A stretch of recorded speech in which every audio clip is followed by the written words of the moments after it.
It is Tuesday night at East Lansing. Welcome to SpartanMag Live. My name is Jim Comparoni, editor and publisher of SpartanMag.com. It is the Michigan State website for Rivals.com. Been covering Michigan State for Rivals.com for a long time, since the advent of the internet, basically. Come on in, give us a call at some point, and we'd like to hear from you. If not, if you're a wise guy, we can field that as well.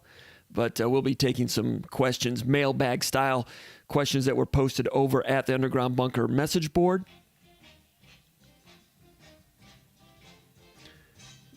Might have a call right now. If you get a call from Callie Spartan. Callie Spartan. To accept, press 1. To send a voicemail, press 2. I think we got Callie Spartan on the line right now. I was in the middle of my intro, but Callie Spartan was eager, and he's been a regular here, and it's the first time that he's called, and he's been pushing to get this type of thing going here at SpartanMag.com, SpartanMag Live, to get a chance to have some callers on here. We're certainly looking forward to pushing the show in that direction. Let's bring him on from Detroit, Michigan. Callie Spartan. How you doing, Callie Spartan? It was good, Jim. I was surprised. I was surprised you answered so quick.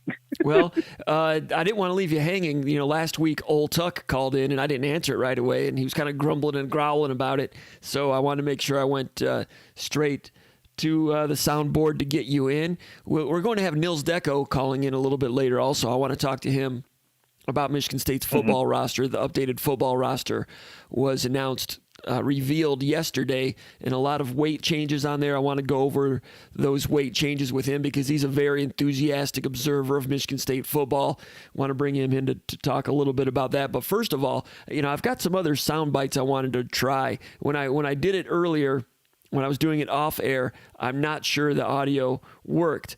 Callie Spartan, I might leave you on the air so you can tell me whether it works or not, because I don't get great feedback. Maybe it's just my earphones or something, but we'll get to that later on. All you guys are my co-pilots, so you got to let me know if things are working or what's going on. But Callie Spartan, you called in probably with a question.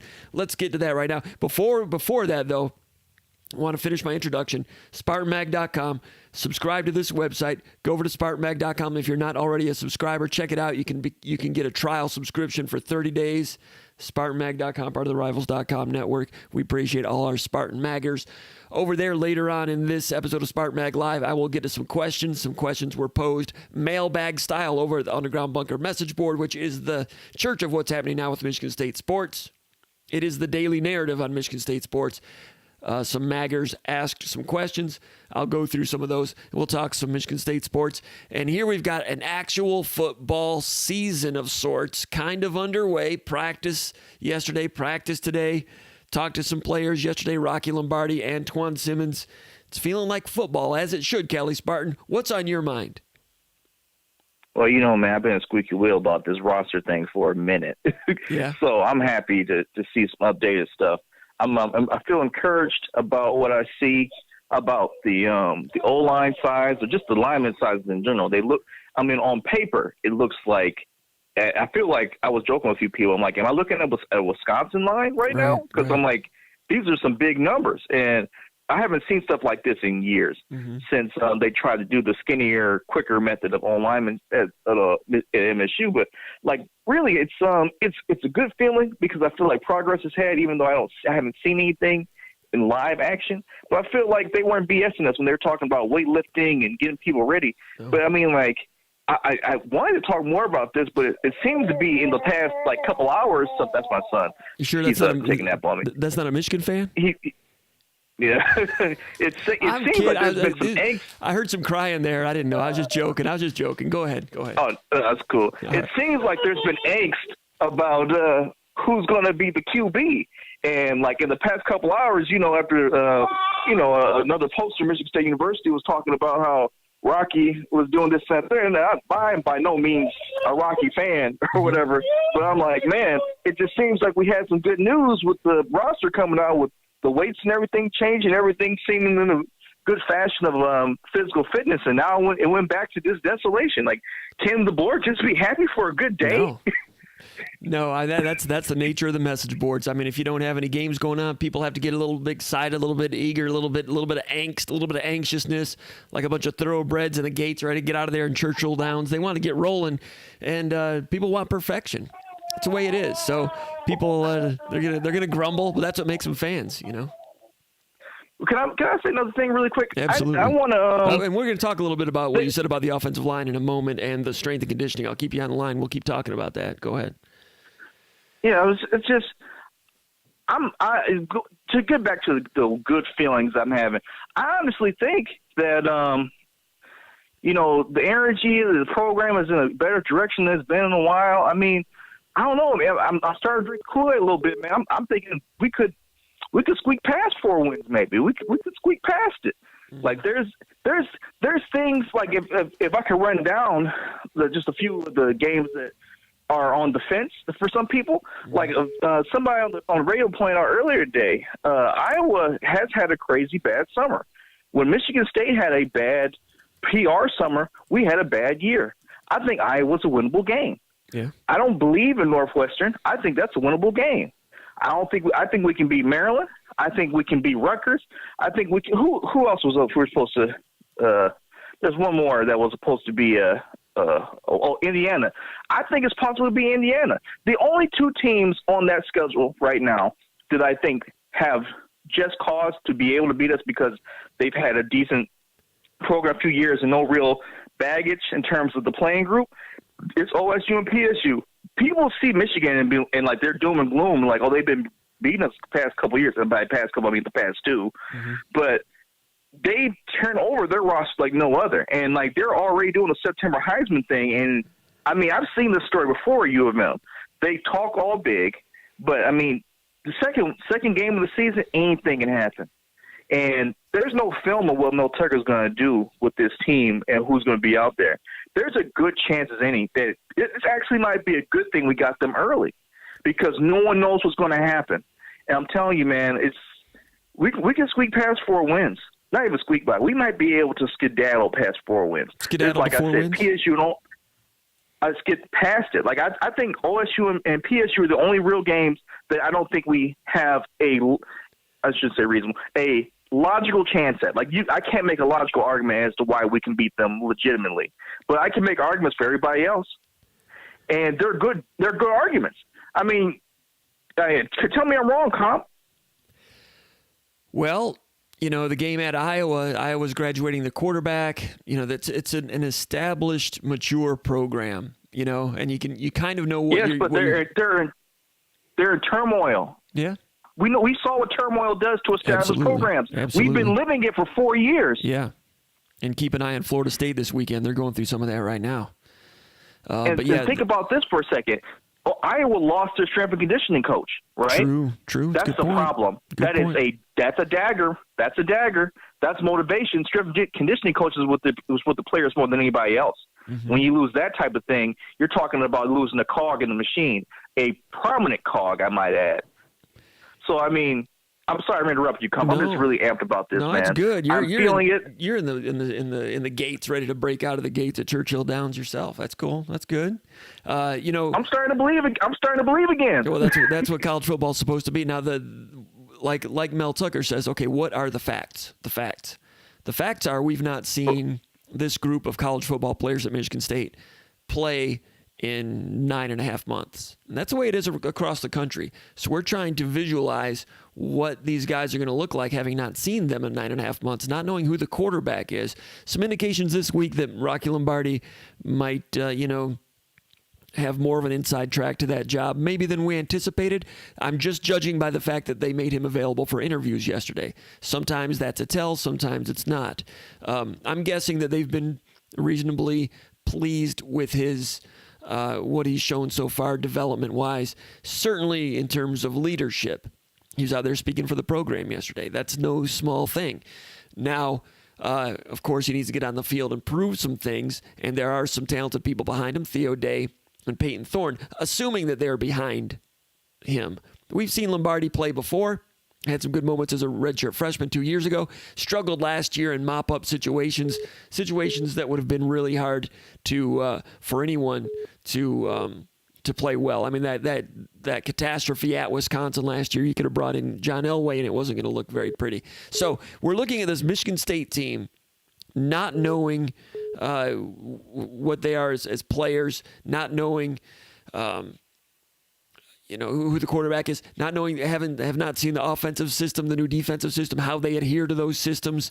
So it's a complete unknown in that regard. Now we're talking about what Michigan State's been in the past and trying to match that up to these opponents that we've known something about in the past. I haven't seen anything in the spring. Indiana showed some signs last year. Michigan State squeaked by them. The Penix kid will be coming back strong this year. You saw that Vegas has Indiana with more wins than Michigan State in the over-under projections. So, yeah, I think there's some coin tosses in there. Northwestern, Indiana, Maryland. The first game against Rutgers, I'm assuming Michigan State can and will and should win that game, but Rutgers is an X factor also. They didn't have spring practice like Michigan State did not have spring practice. So I understand the optimism. Part of that is born out of the fact that Michigan State has had some successful seasons in recent years. You're seeing that. You're looking at an offensive line with some maturity, and you're excited about that. And you're hoping for the best at quarterback. There's some playmaking ability at tailback and wide receiver. And now Harlan Barnett's back. That defensive backfield should be better. So I understand why you are excited, and that's what being a fan is all about. I would temper the enthusiasm a little bit, but if you think 6-2 is possible, have at it. I think that's good, Callie Spartan. As far as the strength and conditioning thing goes, you mentioned that earlier in your phone call that you're. What did you say about the strength and conditioning? That you're buying into it, or you think it's true, or something like that? What'd you say? So for Iowa, right? So for strength and conditioning coaches for I think you mentioned it before, like last year or something like that. But you were talking about you were talking about the weights, the strength gains of Michigan State's players. I think what you mentioned at the beginning of your phone call, right? Oh yes. I was saying I was happy because like on paper it looks like everyone bought in. Like the O-line, like they changed their philosophy back to we need guys who can move people around, right? As opposed to guys who could just stand in front of people and stop the quarterback. Like if they want to run the ball, I mean, you gotta have girth, man. You gotta be able. Road graders are heavy. Like it's like when you see a tractor or you see one of those bulldozers. Have you ever seen Gold Rush? No. Oh, it's a show on Discovery Channel. So basically, if you ever seen any type of construction, the heavier machines do all the big work. So I mean, you can't play the game if you want to be able to run the ball if you got a 2-ton machine trying to push a 10-ton rock, right? So I mean, like I'm happy. Like ideally, the philosophy looks like they're trying to get back to the run game in a strong way. I'm happy about that. I also see signs that they haven't completely abandoned having more svelte offensive tackles, because like some of the tackles are still around 300 pounds, if not at 300 pounds accurately. It's just the guards. The guards are really, in my opinion, I'm not a coach or anything, what you need to have an effective run game if you're going to beat up the middle. You can't have 300-pound guards going against 320-pound, 330-pound nose tackles that you sometimes see against the big boys. And that's what we care about. We care about moving the big boys. We don't really, beating Northwestern on step is cool, man. I want to beat people with the number next to their name. You know what I mean? On the left side, what rank they are. And those guys have bigger defensive linemen. And you say this all the time. You win up front. And I think they're building to just do that. All right. Tom Kelly over here in the chat area is asking Comp, how much do you believe the heights and weights on the updated roster? I believe them. First of all, we haven't seen the roster updated since December. So naturally, some of these guys that are teenagers turning 20, 21, they're going to put on some weight. So there was no updated roster in spring practice, of course, and nothing in August, of course. So we get into September. There was no media guide, no Big Ten media days. So this is the first time. And we haven't seen them play in 10 months. So over the course of 10 months, you're going to see some weight fluctuations. Of course, some of those players. Old Tuck, hold on a second. I'll let you clear the line in a second. Old Tuck's trying to call in. Old Tuck will want you to call back in a minute. But I'll call back. No. Is that you, Callie Spartan, still? All right, you hang in there because we're still here. Yeah, we're going to talk about this a little bit more.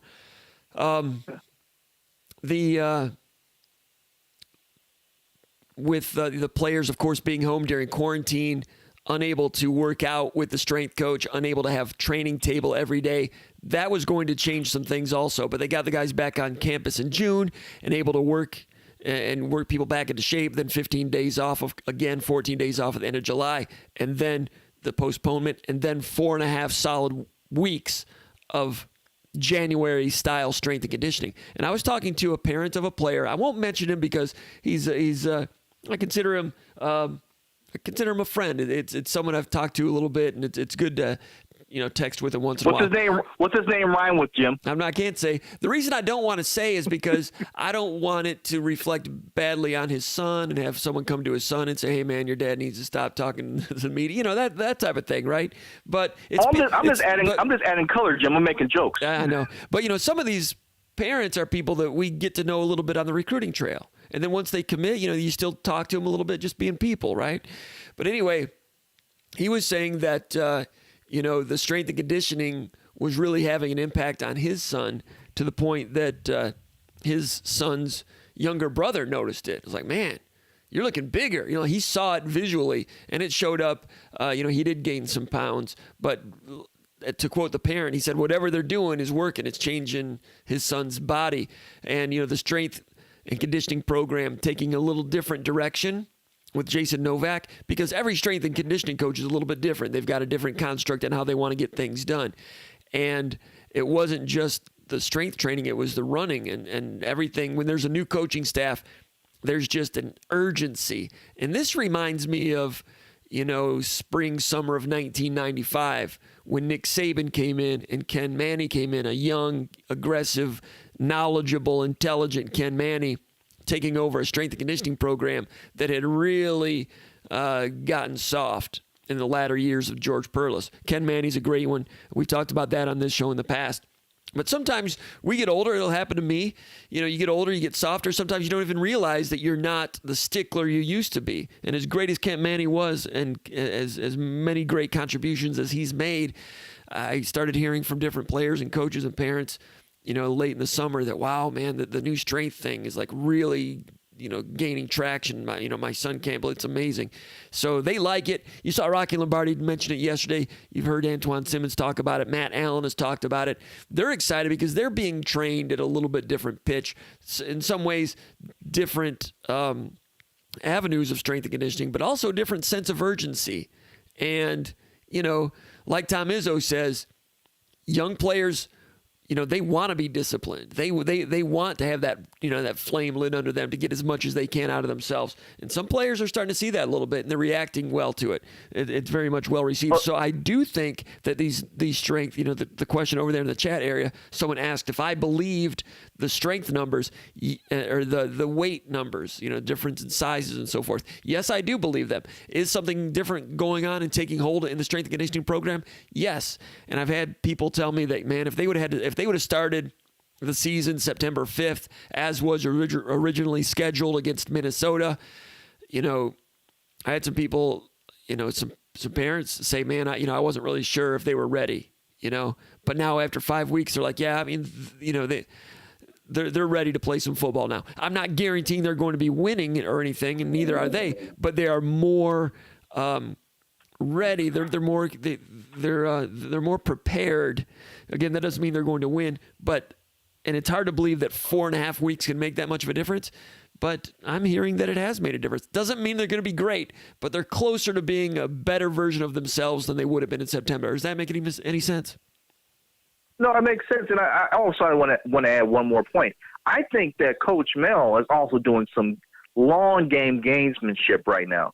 So what I mean by that is, so there was a little bit of remember there's some scuttlebutt way back, not way back, like a year ago, back when Mark was still coaching here, talking about his relationship with scouts and things. Yeah. And we all know things come out in the combine. But if you want to show that you're trying to change a program, you release these, because stat nerds and stuff, people in the field office, they look at this stuff and like, wait a minute, if these numbers are we're close to true, these guys are really putting in work with these kids. They might be taking a second and third look at some of the guys who they written off, maybe not for the draft, but now like, well, let's take a look at Michigan State. Maybe they really are turning things around, at least physically. Let's go to their things again. And we already know he's more open to having these guys there. Because, we all know coaches lie, but you want to lie for the betterment of your players so they can, like, stir in some more interest. I think everything Mel has done in terms of coaching and salesmanship has really brought a lot of positive attention to the players in the past few months. Am I reaching too far, or do you not think that's part of the process here? Because I mean, you have to think he doesn't, on his first year coaching here, wants to break up that draft streak that we have. Yeah, I know. I think you're exactly right. I think that Mel Tucker has a modern approach to being a college football coach in the era of 2020. I think he saw it done well at Alabama, but they didn't really need all that. But he saw a new program at Georgia being plugged in, and he saw the things that they did here. And I mentioned on this program back in the spring that I heard from some good inside sources that said that immediately when Mel Tucker took the job that he was going to use social media in ways that had never been used at Michigan State. And that was going to be a big part of the front door of his program. You know, you hear a lot about college football teams and the athletic department being the front porch of the university. Well, social media in some ways is the front porch of the football program. It's become that way. And he's aggressive and forward thinking in those things. And I think that there are some recruits. I think it's all about recruiting. It also drums up interest in fans, which can lead to ticket sales, which is an important part of it also.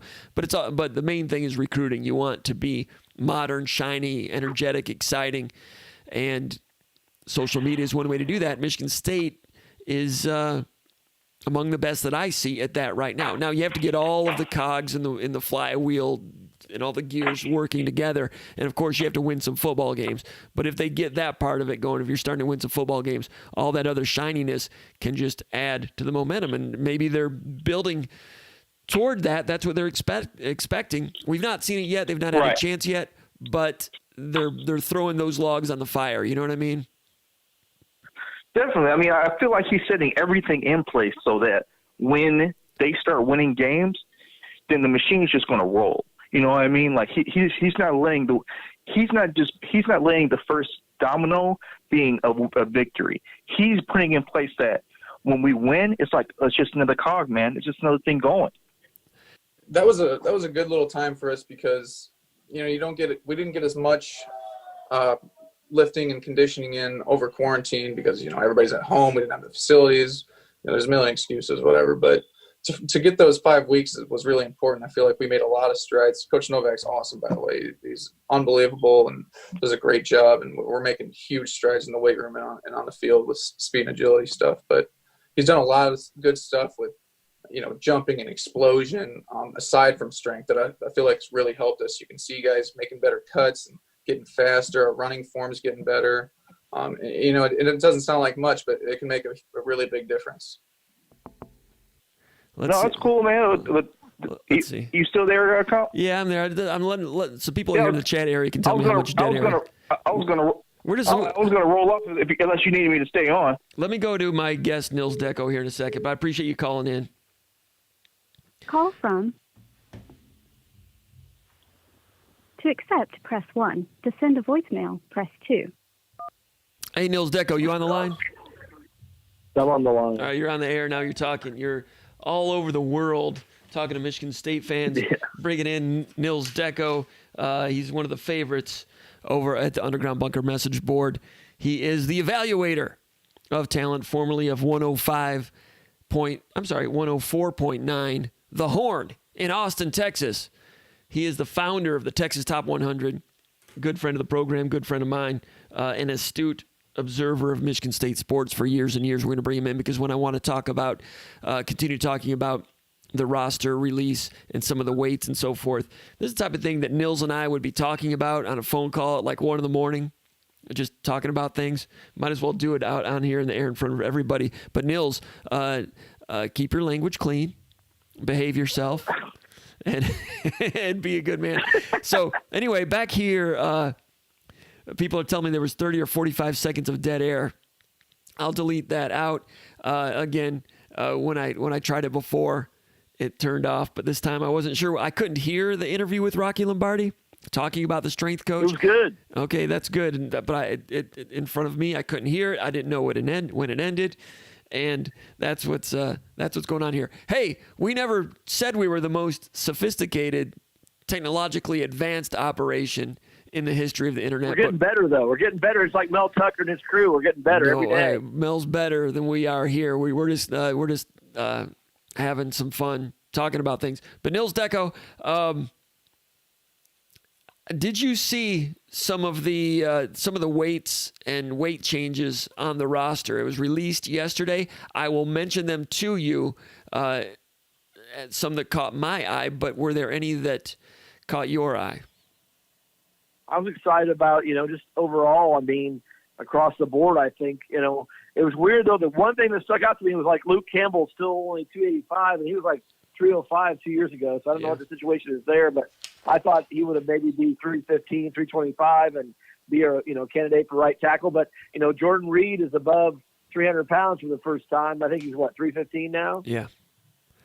That's interesting. He's always been, a functional, durable, solid offensive lineman. He gets a lot of criticism from hand-wringing fans that want Jack Conklin and, exceptional play out there, which is understandable. But he plays so much that, of course, yes, he's going to be involved in some negative plays. And usually, many times, the only time you notice an offensive tackle is when he's giving up a sack. And it might only be once every 3 weeks, but people remember that. And that's what, and they don't notice some of the positive plays. Like I've said on the message board, you want Jordan Reed on the field, you want him in the program. And now potentially 2 more years of Jordan Reed. I don't know for sure that he's back. I've asked around. I've not heard whether he for sure is back. I suspect that he is. Of course, he opted out in August. Since then, things have changed. Many things have changed. That's one reason why the Big Ten is playing football. And Michigan State with Dr. Stanley and others demonstrated that to the players, importantly, and the players' parents in a Zoom meeting about a week and a half ago, letting them know that when they get the rapid testing, that they feel that that these players can pursue football and do it in a safe way. I'm assuming that probably resonated with Jordan Reed. Panashuk is back. I'm thinking that Reed will be also. Reed is on the roster that they released yesterday, which means he was on the practice field. They don't release the roster unless those players are on the practice field. They didn't come out and say that he's back, but to me, all indications are that he is back, and that's good news. As far as the weights go, we'll start with the offensive lineman. Kelly Spartan was talking about that with the call earlier. He's encouraged about it. There were criticisms about the offensive line. My friend Mike Valenti made that point a couple of years ago when Michigan State started going sour in the run game. He was talking about the lack of big people on the offensive line. And they stayed unbig on the offensive line for a couple of years. Well, now you're seeing some more size on these guys. What does that mean? I'm not sure, but some of the weight changes. Kevin Jarvis up 18 pounds from 307 to 325. He's missed most of the last 2 years with injuries. Jordan Reed up 10 pounds to 315. Like you said, Luke Campbell down 20. He was up to 305 last year, down to 285. I'm not sure about Luke Campbell. He's kind of gone up and down with some thoughts about football in general. And last year told me that he really rededicated himself to football, really wanted to come out storming last year. Got up to 305, had some dings and bumps and bruises and was out of the lineup. J.D. Duplain came in as a true freshman at left guard. Matt Carrick played at right guard after Jarvis went out. With Campbell, I wonder if that wick is still completely burning, because there have been other times in his career where he's flat out said that he wasn't sure about things, and now that weight loss, I'm not sure what that means. But others lost weight, which was interesting. A.J. Arcuri lost 6 pounds. He was listed at 306 last year, now listed at 300. I thought he had a pretty good year last year. That's just a day, though. Going 306 to 300 pounds, what day are you weighing the guy? But, we have to have him as a left tackle, Michigan State does, in order for them to be at their max. He's the best left tackle candidate they have, more than because I think Dobbs is about a year away. Yeah, and Arcuri was good in pass protection. I thought he moved well laterally. His run blocking needed to improve, needed to be more physical, and he's lost 6 pounds. I'm not sure what that all means. I thought he was pretty good last year, showed potential. Now you've got a chance of potentially seeing 2 more years of A.J. Arcuri. J.D. Duplain put on the freshman 11. He's up to 300 pounds. Last year played some offensive guard, serviceable job, seems to have a bright future. Nick Samak started at center a little bit last year, put on the freshman 7. He's up to 300. Those weight gains when someone goes from 18 years old to 19 years old, you can kind of expect. Meanwhile, Matt Carrick, a guy that came on in an emergency role to be the right guard, has lost 12 pounds. He went from 332 to 320. So the strength program is having different impacts on different people. Usually a strength coach and position coaches have a vision of what they want you to look like, and they sometimes will give weight targets for you to aspire to try to make progress toward. Devontae Dobbs gained 10 pounds up to 305, started one game last year against Rutgers, I think it was, and struggled at left tackle. I'm not sure he's a left tackle, but he added some weight, freshman 10 pounds. Interestingly, you look at some of the reserve offensive linemen, some guys in some cases that have been slow to get into the playing group, slow to impress. They've changed their bodies too. Mustafa Khalifa added 15 pounds up to 320. He played some offensive tackle last year also against Rutgers, also struggled. He's had some mop-up duty here and there. I think the Rutgers game might have been the only time when he had quality snaps. Didn't go so well, but he got some experience. Now he adds 15 pounds. Other players, James Ohanba, who was a 4-star coming out of Georgia, who's never played for Michigan State. Quite frankly, he's been slow to get into the 2-deep. He's never been in the 2-deep. I don't think he's been on any of the travel teams. He's been a third stringer, and I'd have to say a little bit of a disappointment so far. He lost 16 pounds. One of the big losers in weight, 321 to 305. So I was starting to think Ohanba's a guy that, it's not really working out. I saw him for a couple of snaps 2 spring games ago. Other than that, we've not seen him. I see him on the practice field here and there. But he was a person I was starting to marginalize in my mind, might not be expecting much out of him. It just happens with some recruits and some players, right? Well, now that he's lost 16 pounds, I'm like, okay, let's wait and see. That kind of gives a little bit of a new blank slate for Ohanba. I'm not predicting anything, but any change is good things for Ohanba. Hold on a second, Nils. Spencer Brown lost 16 pounds from 326 to 310. 4-star recruit out of the Detroit area, Walled Lake area. A guy that I thought was a 3-star project. He was ranked as a 4-star by Rivals.com. I respectfully thought that he wasn't that far along as an offensive lineman. Lateral movement needed to come a long way. I thought he might have been more of a defensive lineman. Has some good eye test type of guy, nice build, good straight line athleticism. Not sure he's an edge protector type, but now that he's changed his body by 16 pounds, we'll have to wait and see the type of things he can do. As far as guys that stayed roughly the same, Blake Buter staying at 315, Matt Allen staying at about 300. So that's the offensive line. There are some other weight changes that were intriguing, but everybody gravitates toward the offensive line, and you saw some players, Reed, Jarvis, go up substantially. Matt Carrick go down substantially. Luke Campbell going down substantially might not be a great thing, but certainly something to consider and something to talk about here in mid-September, still awaiting our first game to watch in real life, Nils Deco. You still there, Nils? Yeah, the one thing I've realized, though, over the last 4 or 5 years, ever since 2015 when Michigan State had Jack Conklin at left tackle, had Jack Allen at center, and Donovan Clark at right guard, who ended up playing. He's a he's a 7th-round draft pick of the Chargers, tore his knee, and then Jack Allen played at, had a cup of coffee, I think, with the Bears and the Saints. And then Jack Conklin's done what he's done. Michigan State has not had a good offensive line since then. It seems to me that the maturity factor, which you have to have up front on the offensive line, it's of the utmost importance. Michigan State finally has it.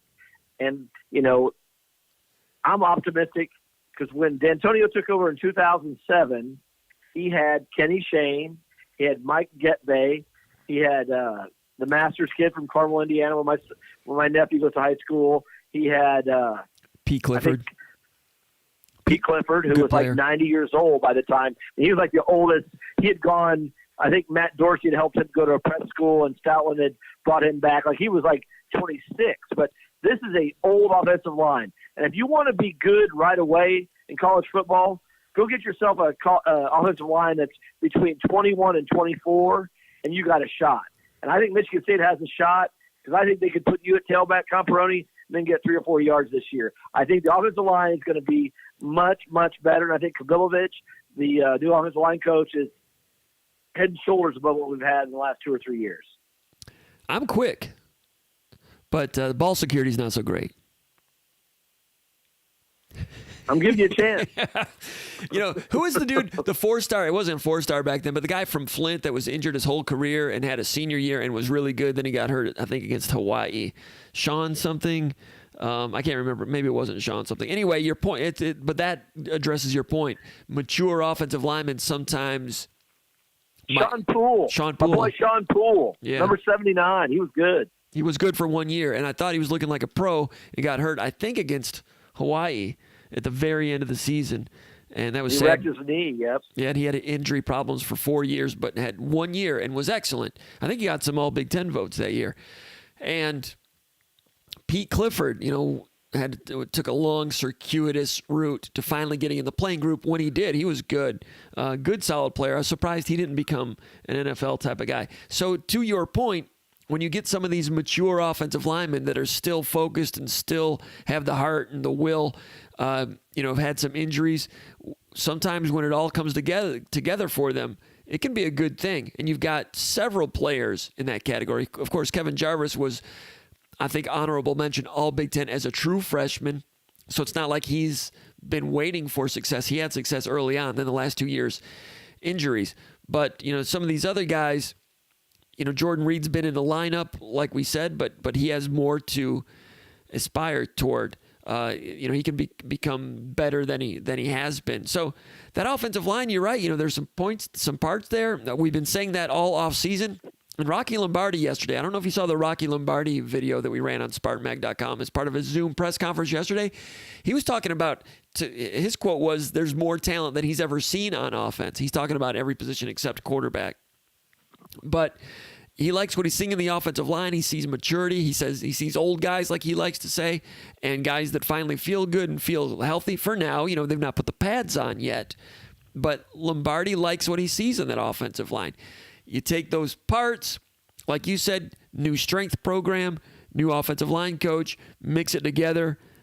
And like you said, year one of D'Antonio, Stalin had a pretty good offensive line, but Roshar and those guys in year one were able to hit the ground running. Year one of Nick Saban with Jim Bowman and Ken Manny took a lot of offensive linemen that had never seen the field.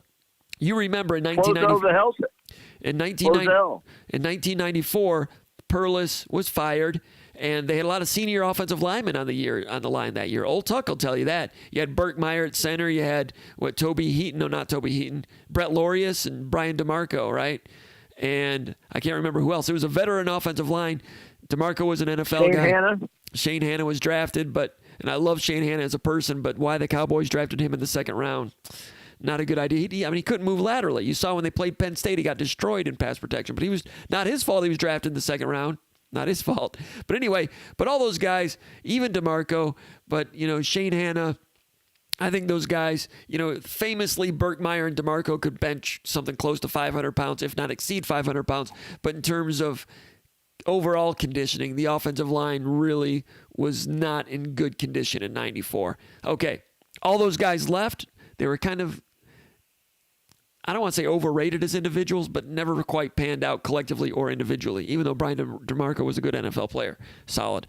And then the next year, Jim Bowman, new offensive line coach, Saban, new head coach, Ken Manny, new strength coach, and he had all these offensive linemen that have never even hardly seen the field. Flozell Adams was on the verge of becoming a bust. You had, you had like Matt Beard, Brian Musalam, and those guys like Beard and Musalam, and I think Colin Cronin. And was Colin Cronin a walk-on? Tony Popovsky might have been the walk-on. I think that was your starting. What about Bob Denton? Wasn't he on that? Bob Denton on that team? Bob Denton was a good recruit out of Martinsville, Indiana, your neck of the woods. Pretty good basketball player too, right? Good pitcher, pitched a no-hitter in high school. He's a big-time athlete. Yeah, and he was kind of like, a lot of those guys were getting, kind of long shelf life, not doing anything. And I know you have to wait your turn and all those things, but there was not much of a sign of anything from those guys. Ken Manny got a hold of him. Bowman got a hold of him. Saban lighting a fire under everybody. And they had a bunch of offensive linemen that had never seen the field. kind of veteran age guys, smart guys. Musalem and Beard were smart guys. And I think Popovsky was the walk-on. And they were solid, like right away. I think they beat Notre Dame that year in 95, right? Sparked some upsets, beat Michigan, and the offensive line was a big surprise. In this case with Michigan State, you've got players that have started before. You've got guys that have played functional football, accountable football individually, maybe not collectively, but guys that have individually been okay at times. Now, new coach, new strength coach, new offensive line coach, a lot of those same ingredients. You can't guarantee that Kapilovic is as good as a young Jim Bowman, or that Novak is as good as a young Ken Manny, or Mel Tucker is as good as a young Nick Saban. But that formula can work with offensive linemen. Seen it in the past at Michigan State when there have been coaching changes. And this is certainly an interesting, exciting time for the Michigan State offensive line. I agree with you, Nils Deco. I want to talk about I brought you on the show because I wanted to talk to you about some of these other strength and size changes. When I looked across in terms of categorizing some of the changes in body types on the roster, I noticed there's certain correlations for certain positions. We just went over offensive linemen. Some were way up, some were way down. And each guy might have to, the coaches most likely gave them target weights to get to. Ohanba, you got to drop 20. Jarvis, you could stand to gain 15. That's my guess.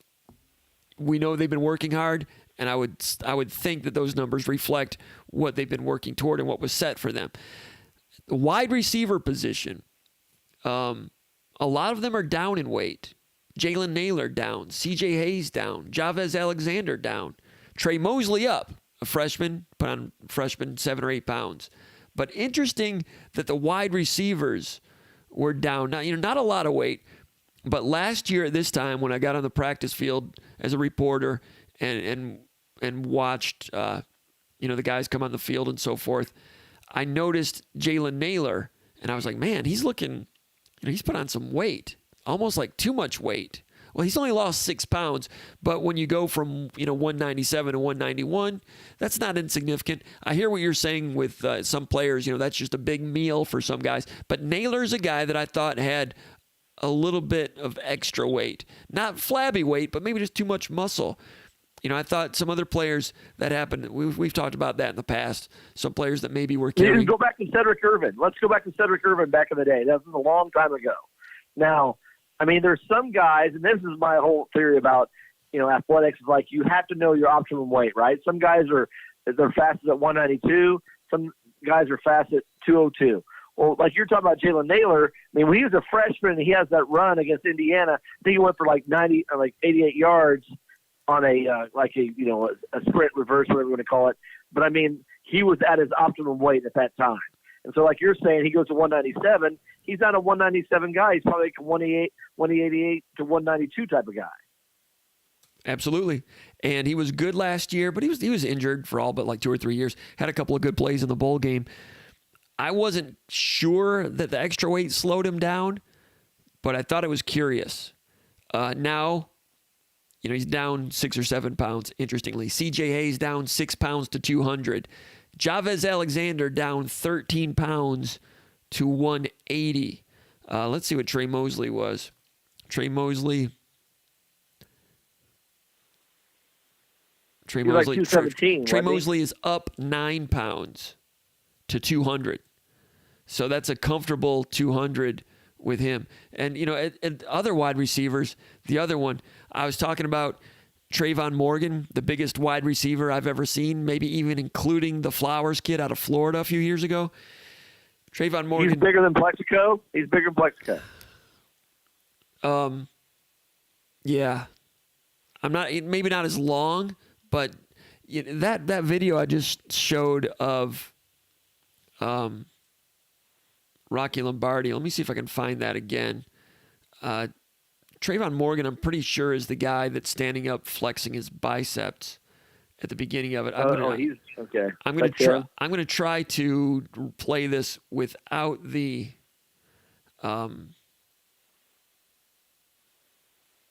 video or without the audio.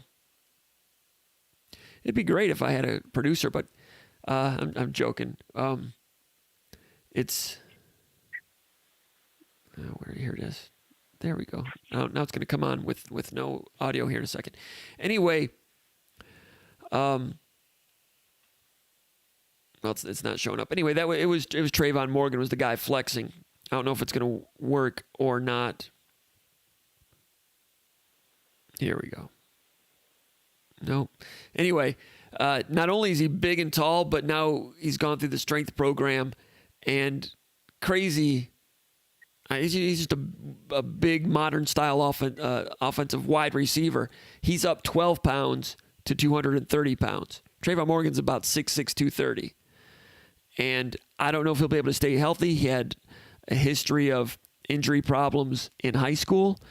Had a very good senior year, which enabled him to rise in the rankings to become a 4-star. He elevated in star ranking, the Rivals.com star rankings based on his senior year, which some people think is rare for Michigan State commitments. Once in a while it does happen. It happened with Morgan.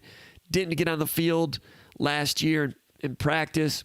Saw him in the hallway here and there, and that's when I was like, man, that's the biggest wide receiver I've ever seen. I don't know, maybe Flowers was bigger, but would have loved to have seen him in the spring game.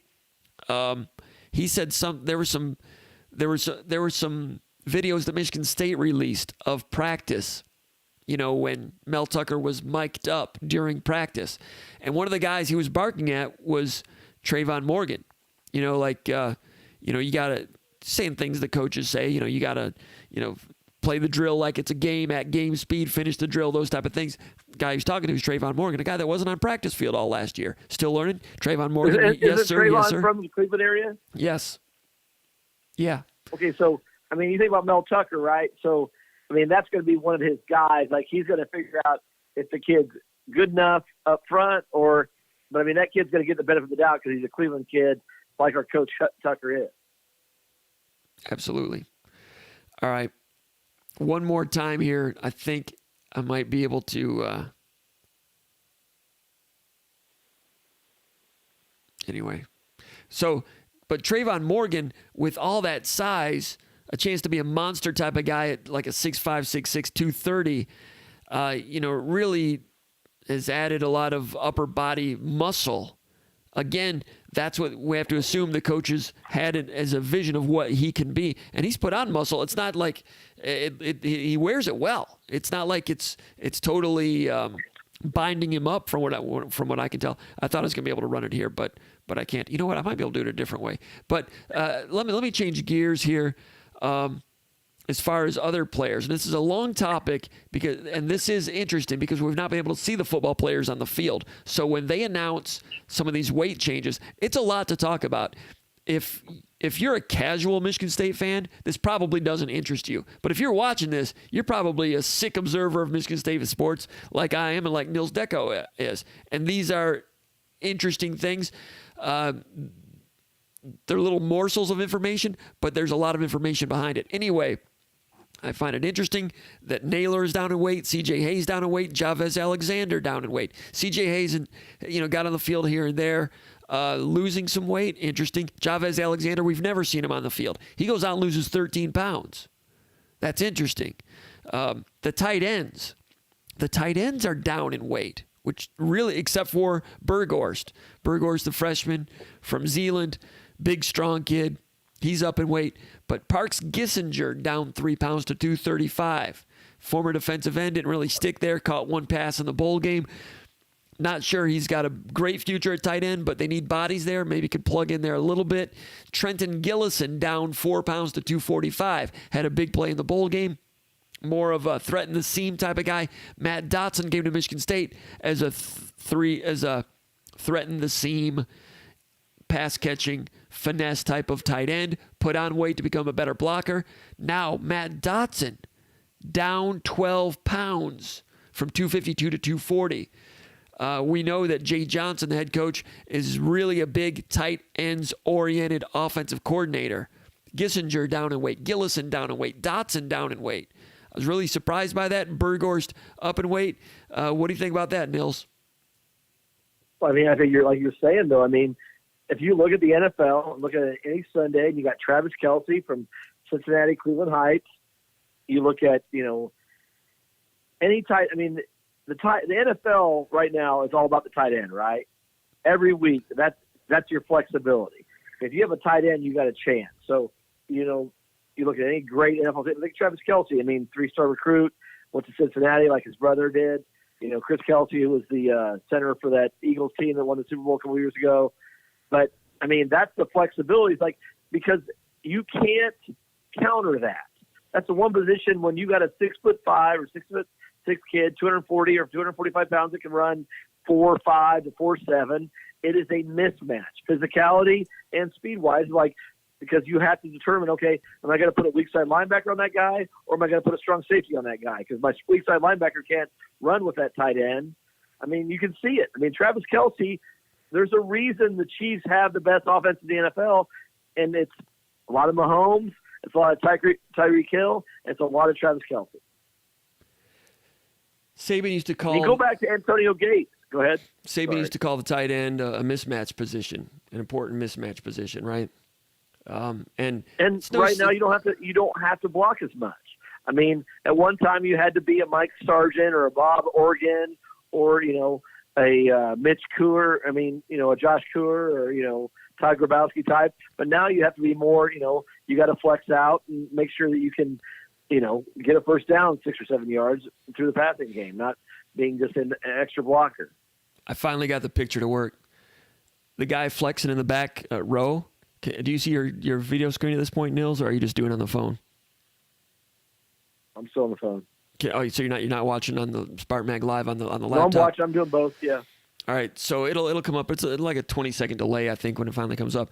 As far as the tight end position goes, Adam Burghorst up 10 pounds to 260, and Burghorst is still playing baseball. And I'll be curious to see what 260 pounds at 6'6.5", coming off the mound, throwing 90, 91. And, with a tall... Tim Stoddard, baby. Tim Stoddard. With a tall... Stoddard played basketball at Maryland, didn't he? Or Virginia? Didn't He's from Indiana. You know that. He's from the great state of Indiana. Tim Stoddard for the Orioles? Who is he's from Indiana. Oh, he played for the Baltimore Orioles, right? Closer. Oh, yeah. Closer. Yeah. There was a baseball player that played basketball for Maryland, I think. Someone can chime in on that one. Anyway, Burghorst, when someone's 6'6" and young and a pitcher, the idea is always, well, we can get another 5 miles an hour out of that guy.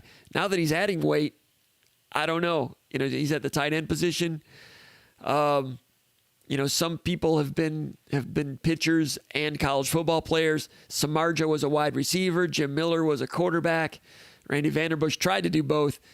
There's not been a lot of them, but I can't think of many linemen that have been pitchers. It's just not conducive to add football weight and muscle and then have it carry over as a pitcher. I'm not sure where that's going to go with Burghorst, but a very interesting, unique athlete, a guy that can throw 90, was drafted in Major League Baseball, and is not only capable of playing college football, he's capable of playing on offense and defense, right? Tight end and defensive end. Oh, he's pretty special. That's pretty special. Highly uncommon. Anyway, do you have the picture on your screen at this point? I like it. I mean, yeah. Do you see it? I wish I looked like that. The guy standing up that doesn't have his shirt on.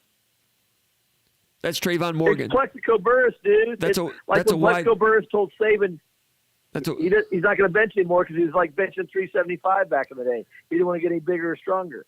That's a wide receiver, ladies and gentlemen. 6'7", 230 from Massillon, Washington. Trayvon Morgan, you've not seen him on the field yet. You got to hope he stays healthy because he's a different type of specimen. That's 6'7" right there, okay? Can you cover that guy, Nils? Back in the old days? I couldn't cover him. What's No, I don't think. I mean, that's the difference, though. I mean, you put him out there for 8 to 12 possessions or, plays a game with Trenton Gillison, and you got a natural mismatch, though. I mean, go watch the Saints and watch them play on terms of mismatches last night. That's what I think Michigan State's going to do is, like, mismatches. You've got guys, they don't have to be great for 45 plays. They just need to be great for 8 plays. Yeah. And like I said, he's the biggest wide receiver I've seen, probably including Marcus Flowers. What do you remember about Marcus Flowers? What about Matt Trannon? You're not even talking about Matt Trannon. What was Trannon, 6'7", 6'6"? Matt Trannon still got the best wallet there is, him and Brandon Dawson. I mean, Matt Trannon was a big receiver. Yeah, he was. And still Michigan State's all-time leader in pass receptions, if I'm not mistaken, right? Very good college player. He played weak side linebacker. Right. Trannon, yeah. He would have been a better weak side linebacker. Trannon, I just looked him up.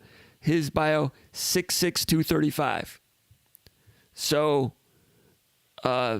this guy's an inch taller than Matt Trannon. And I think maybe 5 pounds less right now. Matt, the I Matt bet he Trannon, couldn't fight him. I bet he couldn't beat him in a fight. Probably not. The Matt Trannon I'm talking that I just looked up was a senior. So we have to wait and see. I mean, you look at Morgan right there. He can still put on a pound or two there, probably comfortably. But Flowers, he's kind of a troubled guy, but I think he still loves Michigan State. He left. He's still down there in Sarasota. He played in the Arena League, a two-way lineman. You're about Marcus Waters, not Flowers. It's Marcus Waters. Marcus Waters, thank you.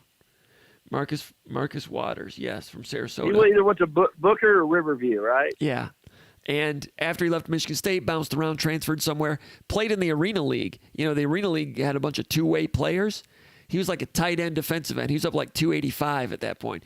But he was a monster. He was a monster. Remember that game he had against Purdue? That's what I was getting to. Michigan State beat Purdue and Drew Brees. He killed him. That's what I was getting to. What do you remember about Marcus Waters? If I got his name right, I might have been able to jog your memory better. But against Purdue in 2000, Bobby Williams' first year, right? They're playing Purdue, and Marcus Waters, you had Drew Brees coming in, Heisman hopeful. Michigan State upsets Purdue, and I think Purdue ended up going to the Rose Bowl anyway. But Mark D'Antonio, defensive backs coach, and they did a lot of rush 3, drop and cover 8, because they felt like Brees, they would get the ball. Brad Lawing was D-line coach at the time. He said that, all the research we did, on average, Drew Brees was getting rid of the ball in that Joe Taylor offense in like 1.8 seconds, 1.9 seconds. They're like, there's no point of trying to rush him because you can't get to him. For about a 2 or 3 year period, the only team that had success with a pass rush against him was Penn State in those days. So they're like, we're not even going to rush him. We're going to rush 3 and drop 8 and change our coverages, which is the same thing Notre Dame did against Charlie Ward in 1993, which worked well. We're not even going to chase him. We're just going to go and drop back. Mark D'Antonio was a big part of that game plan in the defensive backfield. They didn't shut down Drew Brees, but they contained him, won the game, and it might have cost Drew Brees the Heisman Trophy. Michigan State won. I think Little John Flowers had a nice run in that game. You might remember his shoe came off. And I think he might have scored a touchdown with a sock on, Keith Byers style. Anyway, all of that stuff, Drew Brees, a lot of good players, Rose Bowl team. The best player on the field that day was Marcus Waters, wide receiver. He'd like come along. He was a good player on the field, off the field. And that game just like erupted, and Purdue couldn't cover him. And I don't know if his numbers were huge. He might have had 120 or 130 yards receiving. It's not like he had 300. But he was like the big kid on the playground. When you're like the big fifth grader, when you have a bunch of fifth graders, then you got the big fifth grader. He was the big fifth grader. And then that was near the end of the year and whatever. And then he injured, got in trouble. I don't think we ever saw him again, did we? Did we ever see him? No, I mean, those Florida guys, you never see them and goes like. That's what this guy looks like. This is what Morgan looks like. It reminds me of Marcus Waters. But Marcus Waters is still in Sarasota, and Herb Haygood says that he's still preaching the green and white gospel. And I wrote about him, I think, a month or so ago. Marcus Waters is kind of an influential youth football coach in the Sarasota area still, and he still considers himself a Spartan. So that chapter may not, it still has some chapters to be written in that one, Nils. I mean, that's what we need. We need lots of Florida dudes. We need our Cedric Irvins. We need my buddy Jamel Kofer Sr., who's got two big-time sons. Roderick Nelson down there in Florida. I mean, Robert Flagg. I mean, I think the thing about Michigan State is, though, you get up there in East Lansing and those guys are taken care of and, well respected, and they go back to Florida and they're always going to, they're going to talk about the Spartans in a positive fashion. Football's important down there, and they're proud of their program. Brad Fashenko had it at Waters. He was telling me that a few minutes ago. Sorry, guys. Missed my cue cards on that one. Some more weight some more weight changes that are noteworthy.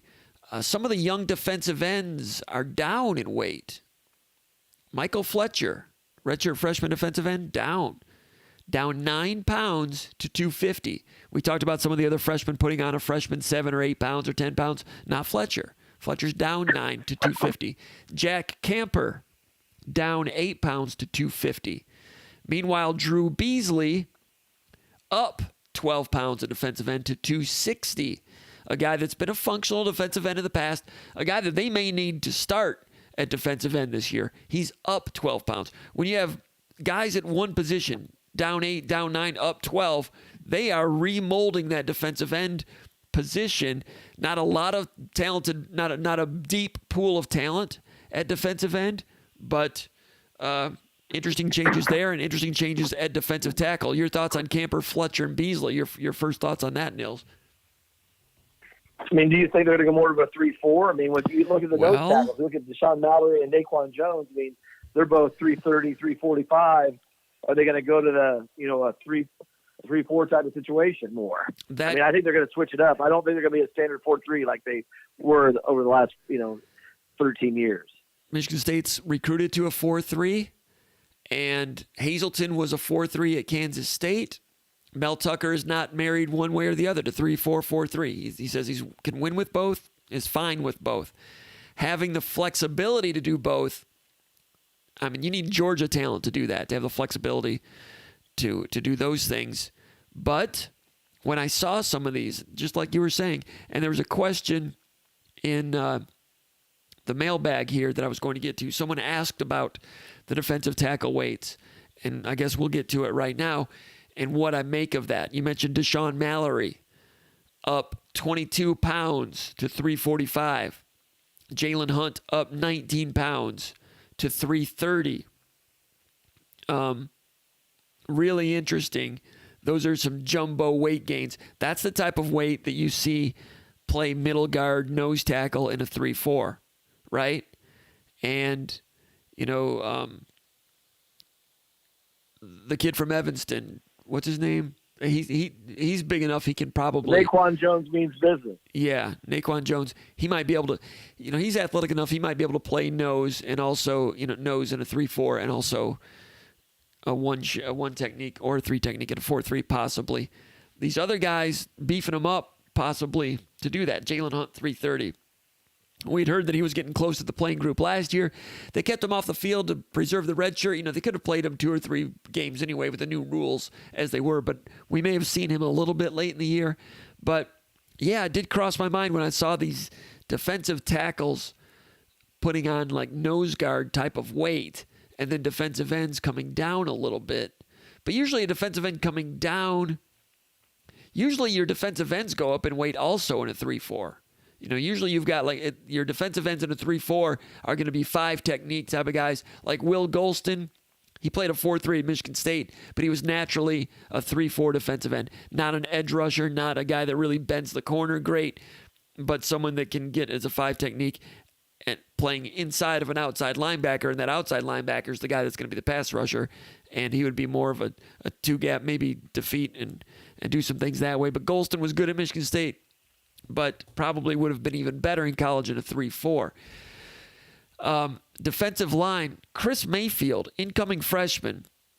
He was a defensive end recruit out of Hilliard, Ohio. I think Hilliard Bradley High School ranked the number 52 player in the country. As a recruit, on signing day listed at 6'3", 245. I assume he got to campus June or July, I'm not sure. But he checks in, and Mayfield was recruited as a defensive end. Now they're listing him as a defensive tackle. 6'2", so he wasn't as tall as we were told earlier. 285, signed at 245. Now he's 285. Completely different recruit, right? I mean, when I watched him, I thought he was like a 5 technique, 3-4 defensive end. He was kind of a rugged guy, kind of a brawler, not really an edge threat, pass rush, run the hoop guy when they signed him, but kind of a guy with some strength. Maybe could be like a Clifton Ryan type of guy, even though Clifton Ryan came in initially as a linebacker. But Chris Mayfield really surprised me when I looked at that roster to be 285 as a defensive tackle. Also on that roster, Diari Todd has changed position, and he's dropped 11 pounds and moved to defensive end. So I was talking about some of those defensive ends we've not seen play yet, like Fletcher and whoever the other one was that I mentioned. Well, Jack Camper's been on the field a little bit. He dropped weight. Diari Todd loses 11 pounds, moves from defensive tackle to defensive end. He's down to 265 now at defensive end. Diari Todd is a guy that, I'm not sure, maybe he'll prove me wrong and become a good, contributing player. I wouldn't be surprised if he never quite becomes a starter. Maybe I'll be wrong. I'm not sure, but was kind of a project, and I'm not sure the project was really gaining traction. I don't mean to rag on the kid or anything. He's doing all he can. But interesting, the new coaching staff comes in. They gave him a target weight, moved him to defensive end. Maybe it'll work out. Maybe it won't. But all along that defensive line, some notable changes in weight. In terms of players with little or no change in weight, Julian Barnett, same. Jaden Reed, the wide receiver, same. Dominique Long, same. Those guys are excellent athletes. Michael Dowell, the same at safety. Connor Hayward, still 230. He's always been 230. Larice Nelson, same. A little guy, couldn't really change a whole lot. Davion Williams, up 3 pounds, pretty much the same. Chase Klein, 235, same. Elijah Collins, up about 3 pounds to 220, pretty much the same. Last year, this time was when Elijah Collins really put on the weight, served him well. Trey Person put up about 3 pounds, up to 170. A little guy can't carry a whole lot of weight, same. Jess Lord Boateng, about the same. We went over to the offensive linemen. All right, in terms of guys that have added weight, Nils, and thanks for coming on because you got that passion and you've got that broad base of knowledge when it comes to football. That's why I brought you on to talk about these things. All right, Jalen Hunt, we talked about him. Deshaun Mallory, talked about him. Running back, Brandon Wright, up 17 pounds to 240. Man, I thought he was already carrying about as much weight as he could. I loved his junior film in high school. Back when Michigan State offered him, he was kind of a surprise type of recruit. Underrated. I thought he had great film. His senior film I thought was good. I thought his junior film was great. Running back, I thought he had a little more wiggle, a little more quickness as a junior. Then his senior, from what I could see, not quite as much. And now he comes in, got in the field a little bit last year, not quite ahead of some of the others. Now he had 17 pounds up to 240. I'm not sure what that's going to look like. Nils, maybe they're trying to turn him into Pete Johnson, bruiser back. Maybe he can maintain some of Pete Johnson. I can't believe you said Pete Johnson. That's number 46 for the Bengals, who backed up Archie Griffin back in the day, but he had a better NFL career. He was a fullback for Archie too. I know, but he had a better NFL career. Yes, he did. They both played for the Bengals, right? Pete Johnson was up 280 though. He had a great face mask, if you remember. He had a wallet that said BMF, Bad Mother. Yeah, he did. All right, so, but he didn't score at the goal line in Super Bowl 16 at the Pontiac Silverdome against the 49ers. Key juncture in that game. I was rooting for the Bengals. They lost. Anyway, 280. Brandon Wright's not 280, not Pete Johnson, but that's big. 240 out. Maybe he can carry it. Maybe he could be like who was the kid from it was number 45, Willie Hill? Remember him? Kind of. Ended up being a defensive tackle. Gerald Owens. He's from West Palm Beach. Dude, Gerald Owens, that played defensive tackle for Michigan State a couple years ago, played a little bit as a solid as a fifth-year senior, took him a while to get on the field and get a role. Gerald Owens, you go back and look at his high school film in New Jersey as a running back. He was like 245 as a teenager. With moves, I was like, man, that is uncommon. But he just naturally kept gaining weight. 250, 260, 270, 280, 290. Make him a defensive tackle. The dude had that Captain Steubing haircut, too, by the time he was a senior in college. Him and Kelvin Torbert. Yeah, so what I'm saying is he joked about it. He goes, yeah, I know I look like I'm 50. But he was, when he was a very good tailback in New Jersey, physiologically, he was actually 25 when he was 16, right? And then he comes to Michigan State, and then he's 35. But on Wade was a serviceable defensive tackle. But some of these guys are as quick as they are ever going to be when they're 17. Gerald Owens was that way.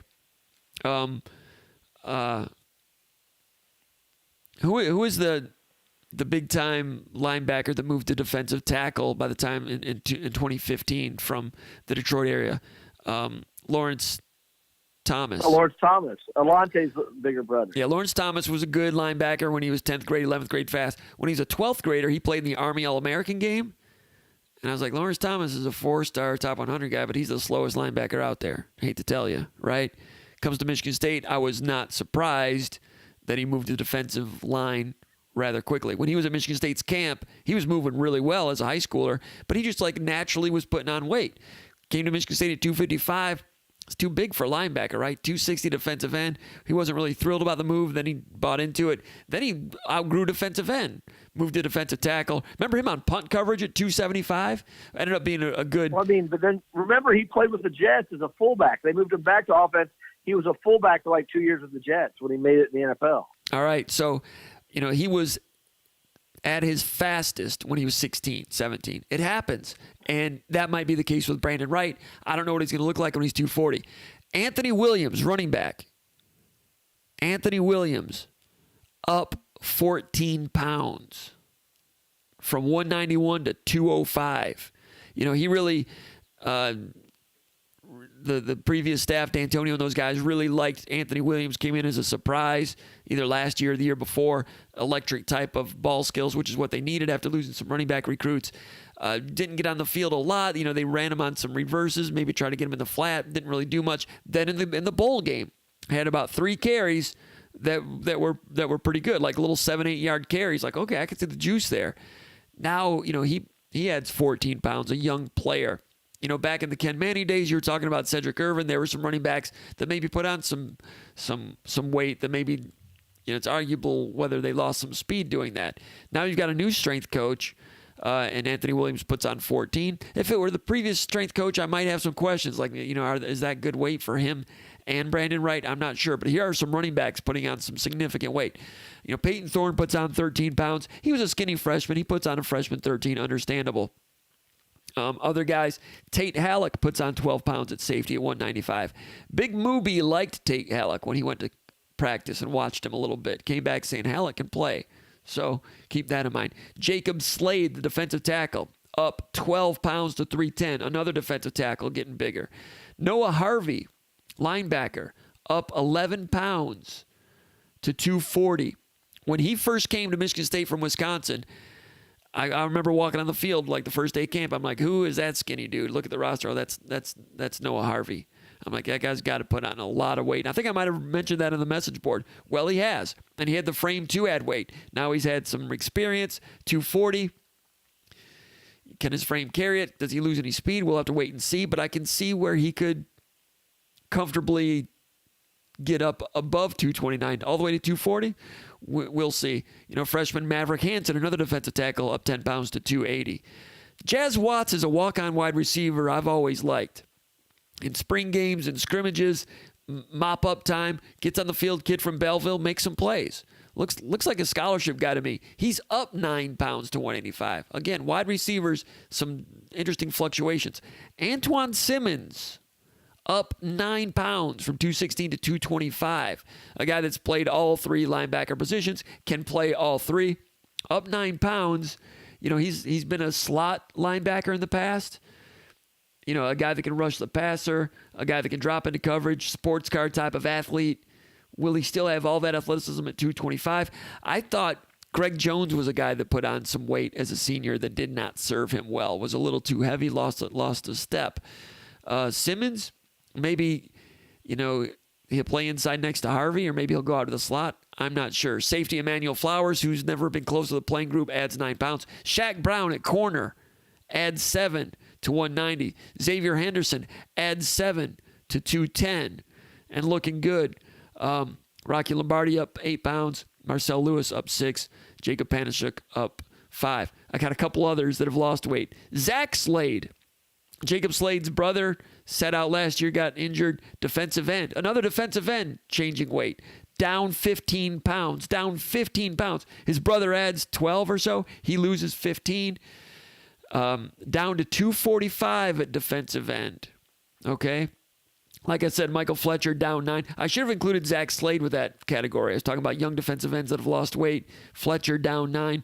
Zach Slade down 15. One more defensive end, walk-on Jack Saylor. You saw him. We ran video of Michigan State's practice last year, got on the field a little bit, may have gotten some garbage time against somebody.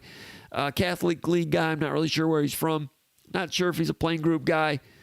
He adds 14 pounds. He was 231, too small for defensive end. He's up to 245.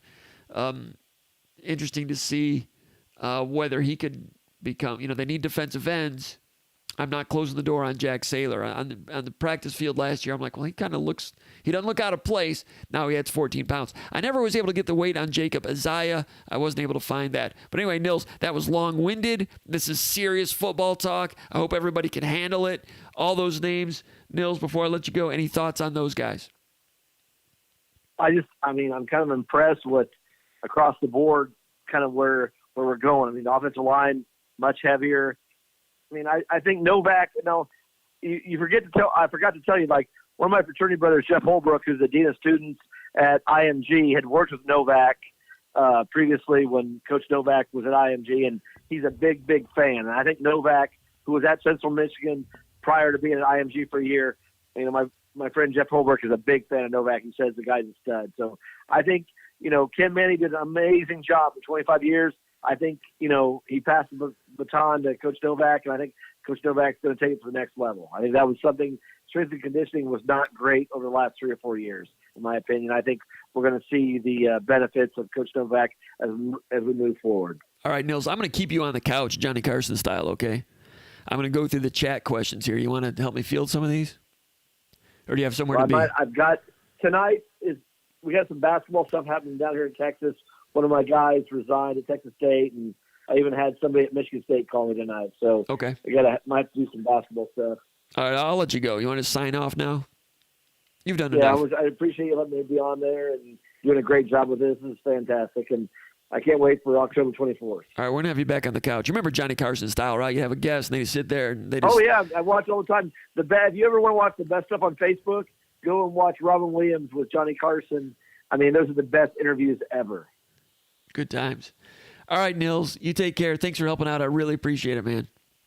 My pleasure. All right, Old Tuck, if you want to get back on the horn. Old Tuck called earlier, but the lines were filled. If you want to chime back in, Old Tuck, feel free. I'm going to go over the chat area. We've already been going for an hour and 15. We're going to go ahead and sign off. We won't get to any of the mailbag questions unless I do it rapid fire. Maybe I'll save that for later in the week. And we had a couple of calls and a guest segment. Hope you guys are, going over all those weight changes, that would flat out bore the hell out of a lot of people. But I know that you guys are sick that way, so I figured I'd bring it and go over the rosters like that because you guys have been starving for football information for 10 months, right? Got some real information about players changing, and you guys are seriously interested in player development. And player development is something we've focused on at SpartanMag.com and Spartan Magazine for years, keeping an eye on the second string, the third string, the young guys, who's coming up, who's doing what.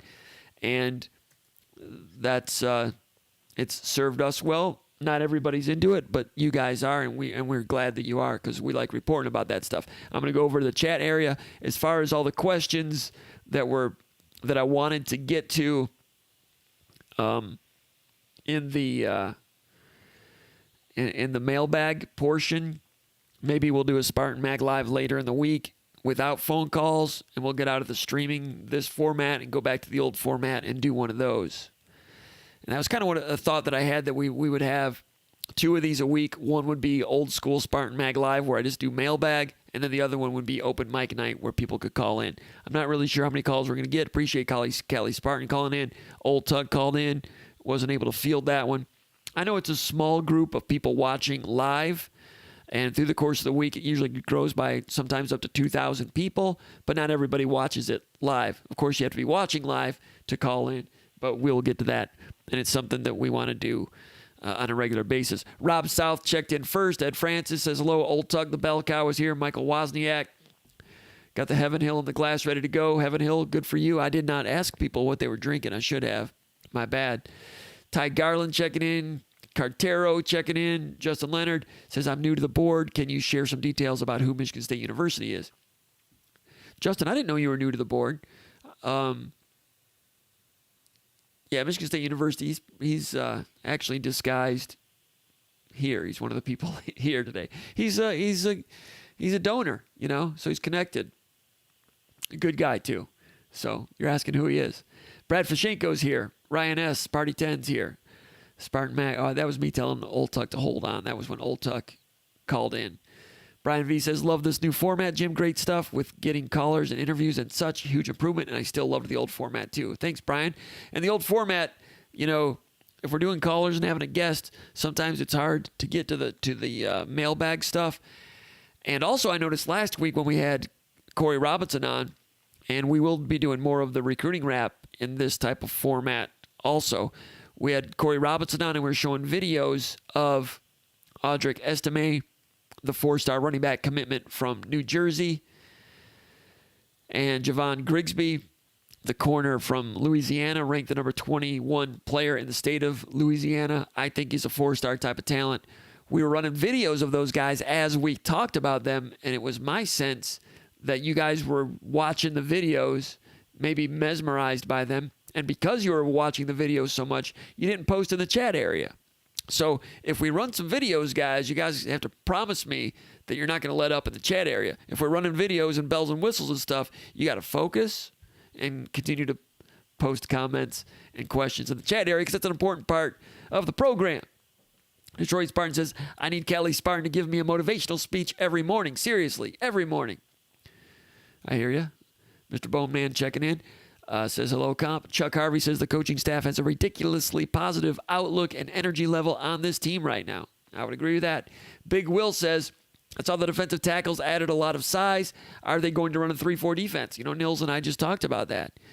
When I saw that, that made me wonder, are they fixing to have that type of a zero shade nose guard role? It is curious. It is suspicious. It is interesting. Tucker's done it in the past. I don't think Hazelton's done it in the past. I'd have to look into it if he has in the past. But I suspect they want to get to that level of flexibility. They've not said that. The only thing that Tucker has said is that he's not married to one or the other, but he can coach both. Interesting. If you get that kind of talent where you can do both, I would think that'd be problematic for opponents, I would think, if you can get to that. Tom Kelly asks, Compa, how much do you believe the heights and weights on the updated roster? I mentioned your post earlier in the show tonight, and we just went over some of those weight changes. I believe them. I don't think they're going to put things out. They wouldn't put weights out there that were wrong. It's not like basketball where you put fictitious heights out there. I think those weights are real, and some of the changes are noteworthy. Ed Francis says, I read an article that Coach Tucker is not exactly endearing himself to MSU folks on the inside. Any validation of this? I don't know. I've not read anything like that. I've not heard anything like that. All indications I've had is that, you know, he's mindful of the athletic director, Bill Beekman. They've worked together, and they've all been in lockstep with President Dr. Stanley. Dr. Samuel Stanley's a national leader and expert in the area of infectious diseases, which is a big deal right now, obviously. Big deal in all ways, including college football. And Mel Tucker always told those guys, hey, let me know which way it's going. And if we're playing, give me a heads up and we'll be ready. And he was, you know, not trying to blow back against the administration at all. And we saw that at a lot of other universities. Not at all at Michigan State. So I don't know what that article is. I'd have to look into that. But no, I'm not getting that sense in the least. Detroit Spartan says Coach Tucker's been phenomenal, Ed. So that's your answer right there. Detroit Spartan, like I said, he's one of these guys that knows these things. I'll defer to him on that. Rob South says, Ed, haven't heard anything but great things about Coach Tucker. I would agree with that. I'll have to look into that article. Chuck Harvey, the strength program is a real deal, he says. Ed Francis says, go Matt Allen. Detroit Spartan says, Novak's the real deal. That seems to be the case. Mr. Bowman says, who dog is that? Oh, so that's when I was going through the part where I didn't know how much dead air we had. Okay. Some jokes about rehearsal. All right. Tom Kelly says, am I wrong to think that it's possible for the 2022 class to be top 25 nationally? Talking about the football recruiting class, top 25. Starting off with an Antonio Gates Jr. commitment. would be amazing, he says. You know, I wouldn't put anything past them for 2022. They are making good initial contacts, and a lot of the young players in the state of Michigan, first of all, are very interested in Mel Tucker. So, you know, whether that can carry out of state, I don't see why it shouldn't or can't. You know, Dylan Tatum did meet Mel Tucker last year during a basketball visit at Junior Day. Dylan Tatum is a borderline 4-star type of guy from West Bloomfield, Michigan. I think State's in there with him. Michigan State's solid with Tayshaun Trent, the wide receiver, 6'4" from East Point, number 5 player in the state. Antonio Gates, number 13 in the state, from Dearborn Fordson, 6'1", 175. Picked up a recent offer from Penn State. He has offers from Kentucky, Louisville, Michigan State, Nebraska, West Virginia. His huddle video says he's 6'3". He looks bigger than 6'1" to me. We've talked about him before. I don't know when he might commit, but Michigan State's solid. Penn State's solid. Penn State's coming in here competing against Michigan State a lot for in-state talent. Jaden Mangum is still out there. I think he's underrated at number 14 in the state. Athlete, DB, wide receiver, 6'3", 185.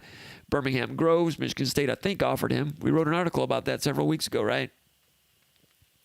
Mangum, of course, his brother played running back for Mel Tucker at Colorado. An interesting dynamic there. So, yeah, I think it's a good in-state year in the state of Michigan for 2022, and I think Michigan State's got a chance to make some noise there.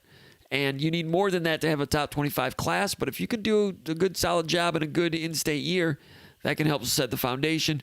Then you go out. They've been doing well in New Jersey. They'll continue to tag up there, Florida, Georgia, elsewhere. But it's still early for 2022 recruiting, of course. These are current juniors. So you're not wrong to think it's possible they could be top 25 in 2022. That's your question. I'm going to say you're not wrong to think it's possible. Mr. Bowman says, Comp, you have to let your guest talk. If not, go back to us asking questions. Duly noted, Mr. Bowman. Appreciate it. Smitty Rock says, nope, 22 class could be special, but we got to show fight this year. Interesting. Old Tug mentioned in Rocco Cerrone. That's another guy that had some trouble early in his career and was a good, solid, serviceable offensive tackle for some good teams early in the D'Antonio era. Old Tuck had Sean Poole before we thought of it. From Flint Central, says Brad Fashenko. You guys are smarter than I am. Brendan Moss took the long route. Yeah, that's another one. Brendan Moss, an offensive lineman that took forever, and then played and was functional late in his career. Detroit Spartan says he'd donate to see Comp play halfback. I was just joking about that. No comment. Ed Francis, MSU shall surprise this year. Written like it's on a tablet of stone or something. Smitty Rock says we need an undisputed leader at quarterback. This means in talent, not just rah-rah type guy. That'd be nice. I agree with that. Probably talking in terms of, Rocky Lombardi's getting some good pats on the back for being a leader. And he is. Whether or not he can morph that into on-the-field consistency, we'll have to wait and see. Andrew Maxwell was a good leader.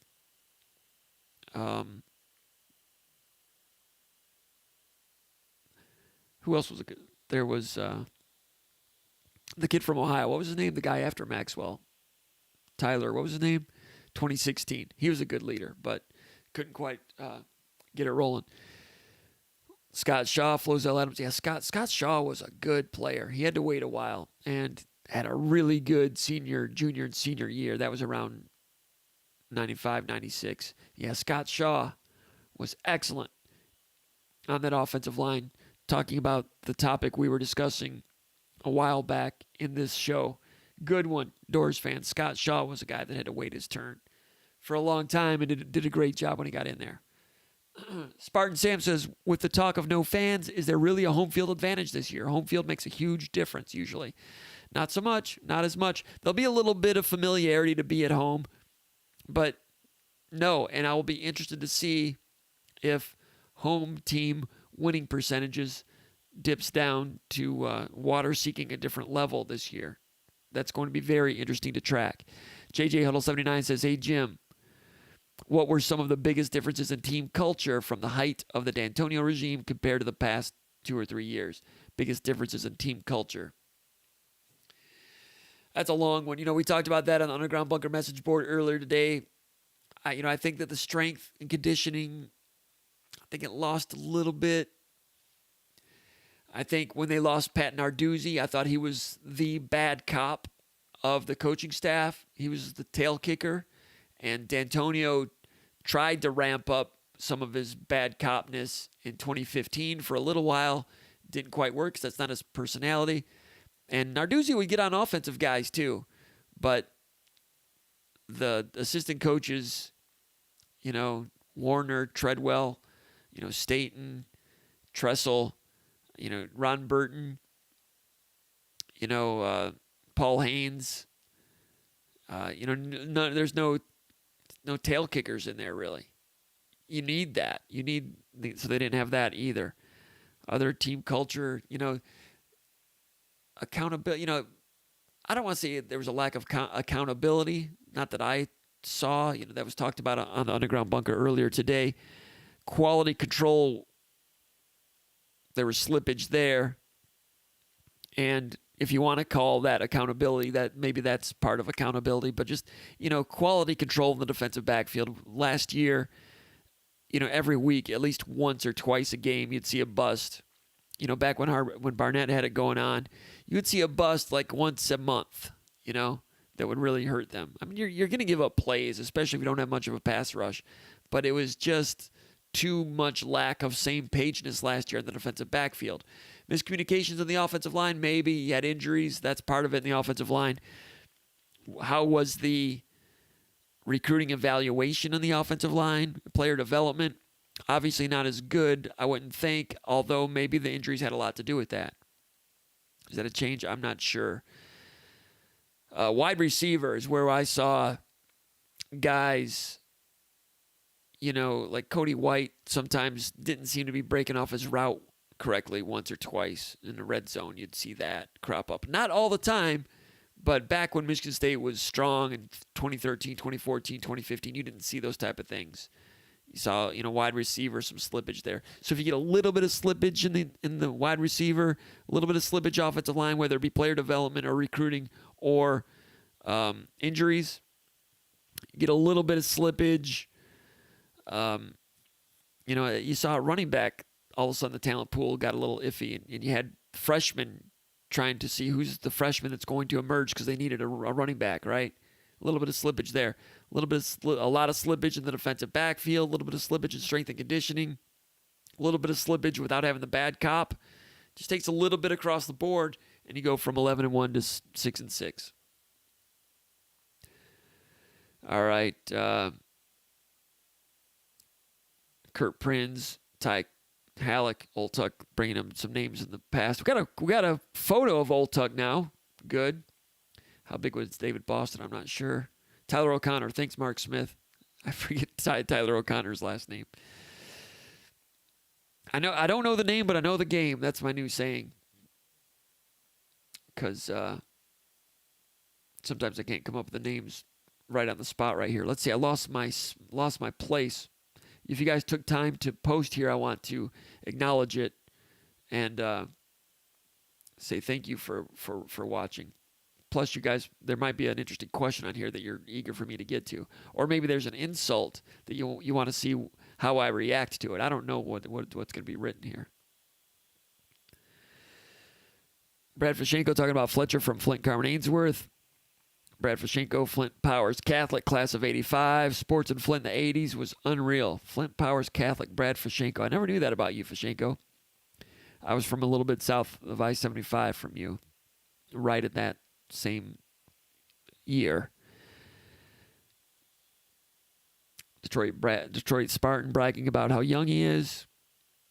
Brad V from Flushing. Now we got a bunch of Genesee County talk going on. All right, what do we have here? All this Flint talk. Brian V, Flint Township, Main Street, Fashenko been in Austin since 2004. Fashenko and Old Tuck there in Austin, keeping Austin weird for us, which is good. Detroit Spartan talking about mushroom Swiss burgers. Not sure what's going on here. LJ Scott, LT, etc. I think Detroit Spartan talking about people that had bad weight, maybe. I don't know. Skip's still around. Nobody's talking about Halo Burger. I'm a little bit disappointed. It's a Genesee County favorite. Brian V says, Brandon Wright going to be that J.U. Kulkrick type goal line guy? Question mark. Interesting. The running back's bulking up as a whole. I agree. I'm eager to see what Brandon Wright looks like. I thought he was okay last year. I thought Anthony Williams in the bowl game showed a little more juice. Like I said, I liked Brandon Wright better. I liked his junior film better than his senior film in high school, so we'll see where that goes. Old Tuck says, Rob South could be the Harvey Updike of Spartan Mag Live. Or maybe Linwood, who calls into Neuheisel. Linwood calls in. I don't think Neuheisel takes phone calls, does he? Linwood calls into Feinbaum.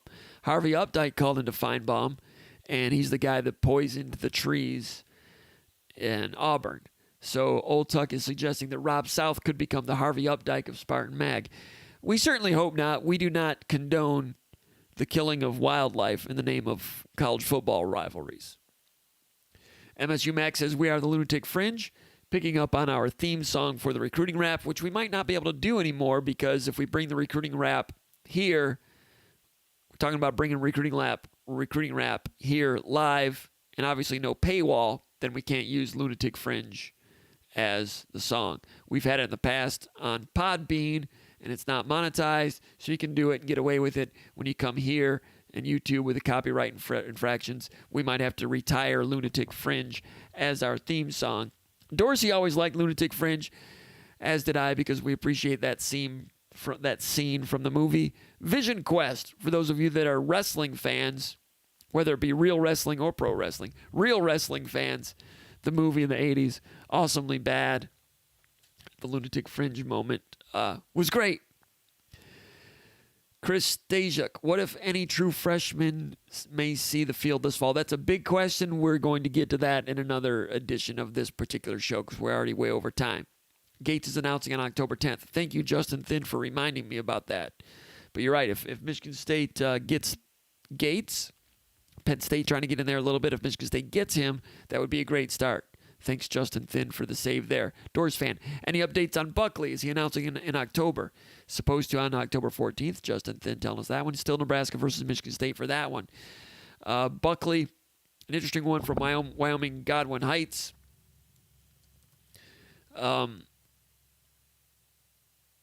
Let's see.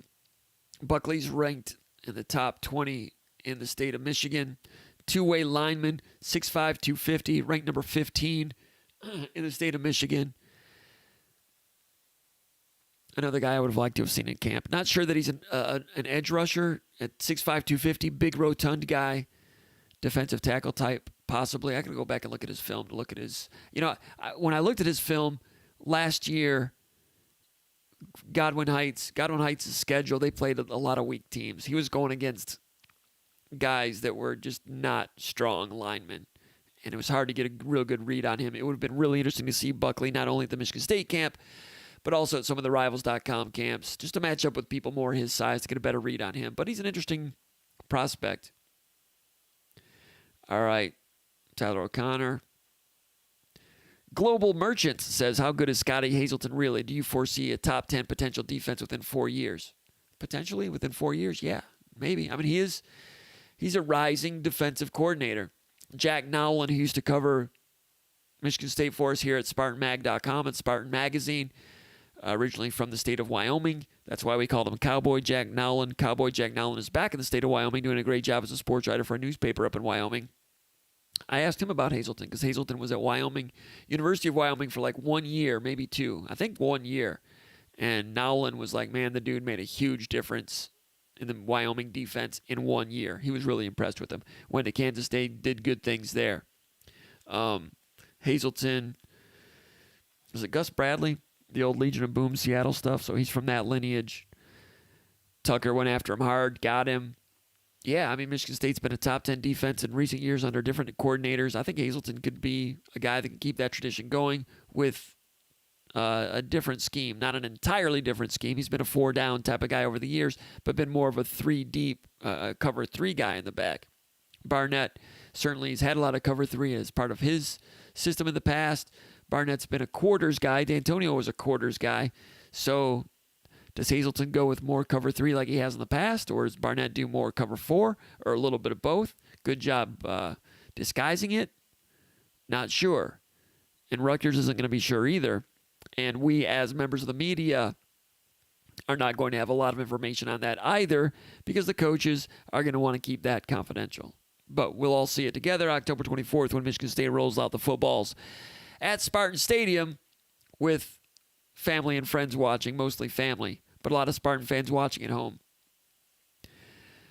Is Courtney Hawkins a diamond in the rough? Global Merchants wants to know. I know that they were really impressed with everything that Courtney Hawkins did as a high school coach, and for good reason. And Courtney has been eager to get on the recruiting trail. We'll have to wait and see how that goes. He's going to be recruiting Antonio Gates Jr. as a junior, currently a junior, and also Jaden Mangum and others. Global Merchants with a lot of posts tonight says, I've heard good things, but feel like some of the reviews are hype. Remains to be seen. We'll have to see about Courtney Hawkins. Detroit Spartan says he has the personality to coach college kids, in his opinion. I'll go along with that. Wally P says, you and Magic called Bam Adebayo's block last week maybe the greatest in NBA history. Any nominees for the greatest block in MSU history? I didn't realize that Magic said that. I said that on Twitter after I watched that. Bam Adebayo against Tatum. Adebayo for Miami Heat. Tatum going to the rack with about 2 seconds to go, down by a point at the rim. And Tatum, a tall, strong, athletic guy going up. Not many people are going to rise up and block his shot. Adebayo, who's one of the best defensive players in the NBA. So you've got one of the best defensive players in the NBA, and Tatum, a frontline star in the NBA, deciding it at the rim, at the buzzer, 1-point game, a Hollywood-esque blocked shot. There are good blocked shots in most NBA games. It was a really, really good blocked shot at the rim. When you consider he did it against Tatum, that's what gives it more juice. When it's Adebayo doing it, it's not just a couple of bench guys doing it. It's 2 big timers settling a game at the rim, clean block, NBA conference finals. The magnitude of it at the end of the game, all those put together, I'm like, when have I seen a bigger, better blocked shot than that? You can say Tayshaun Prince for the Pistons when they won I think they won the NBA title that one year. No.